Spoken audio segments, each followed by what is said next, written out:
എൻ്റെ യൂട്യൂബ് ചാനലിലേക്ക് ഏവർക്കും സ്വാഗതം. ഇന്ന് നമുക്ക് കുറച്ച് കല്ലുമ്മക്കായ കിട്ടിയിട്ടുണ്ട്. അപ്പോൾ കല്ലുമ്മക്കായ നിറച്ചത് കഴിക്കാൻ എനിക്ക് ഭയങ്കര ഇഷ്ടമാണ്. അപ്പോൾ അത് വീട്ടിൽ തന്നെ ഉണ്ടാക്കാമെന്ന് വിചാരിച്ചു. അപ്പോൾ ഇതിൻ്റെ ക്ലീനിങ് എങ്ങനെയാണെന്ന് നമുക്ക് നോക്കാം. ഇതിൻ്റെ പുറത്തെ പായലും അകത്തുള്ള പാമ്പും ചെളിയും നീക്കം ചെയ്യണം. മെയിനായിട്ടും അതാണ് ഇതിൻ്റെ ക്ലീനിങ്ങിന് വരും. അത് പാമ്പ് എന്ന് പറയുന്ന സാധനം നമ്മൾ നീക്കം ചെയ്തില്ലെങ്കിൽ നമുക്ക് വയറുവേദന അനുഭവപ്പെടുമെന്നാണ് പറയുന്നത്. ചിലർ കഴിച്ച് കഴിയുമ്പോൾ വയറുവേദന എടുക്കുമെന്ന് പറയാറുണ്ട് കുട്ടികളൊക്കെ. അപ്പോൾ ഇത് അവർ നീക്കം ചെയ്യാണ്ട് നമ്മുടെ ഉള്ളിൽ പോയാലാണ് ആ വയറുവേദന നമുക്കുണ്ടാകുന്നത്. അപ്പോൾ ഇതെങ്ങനെ നീക്കം ചെയ്യുന്നതെന്ന് നോക്കാം. ഇതാണ് അതിൻ്റെ പാമ്പ് എന്ന് പറയുന്ന സാധനം ഞാനിവിടെ എടുത്തു വച്ചേക്കുന്നത്. അതെങ്ങനെ എവിടെ നിന്നാണ് നമുക്ക് കിട്ടുന്നതെന്ന് നോക്കാം. ആദ്യമായി കല്ലുമ്മക്കായ നമുക്കൊരു കത്തി ഉപയോഗിച്ച് പിളർന്നെടുക്കാം.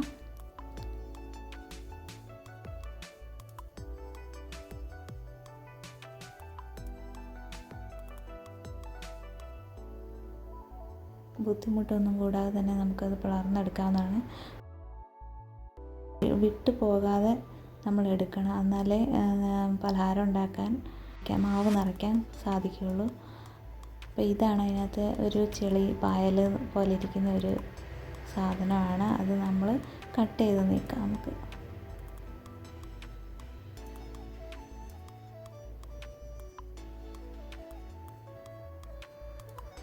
ഇതാണ് അതിൻ്റെ കട്ട് ചെയ്ത് നീക്കുന്ന ഭാഗം. അപ്പോൾ അതിൻ്റെ ആ നടുക്ക് ഭാഗത്താണ്. അപ്പോൾ ആ കൈ കൊണ്ട് നമുക്ക് എടുക്കാവുന്നതേ ഉള്ളൂ. എനിക്കത് കിട്ടാത്തത് കൊണ്ട് ഞാൻ കത്രിക കൊണ്ട് എടുക്കുന്നത്.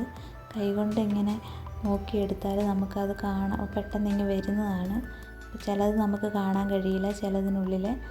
അപ്പോൾ അത് ഞാൻ കത്രിക വെച്ച് ഇങ്ങനെ എടുക്കുന്നുണ്ട്. ഈ ഭാഗത്തായിട്ടാണ് അത് വരുന്നത്.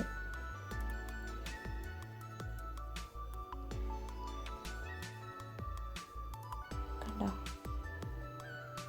അപ്പോൾ ഇതാണ് ആ പാമ്പ് എന്ന് പറയുന്നത്. നമ്മൾ പതുക്കെ മെല്ലെ ഇങ്ങനെ വലിച്ചെടുക്കുക, അത്രയേ ഉള്ളൂ പണി. അപ്പം അതിൻ്റെ രൂപം എന്ന് പറഞ്ഞാൽ ഏകദേശം ഒരു പാമ്പ് പോലെ നമുക്ക് തോന്നും. അതാകാം അതിന് പാമ്പ് എന്ന് പറയുന്നത്.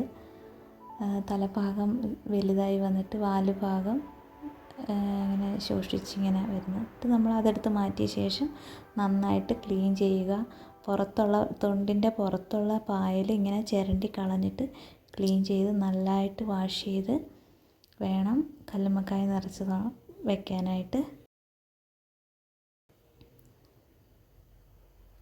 അപ്പോൾ എൻ്റെ വീഡിയോ ഇഷ്ടപ്പെട്ടെങ്കിൽ ലൈക്ക്, ഷെയർ ആൻഡ് സബ്സ്ക്രൈബ് ചെയ്യണേ.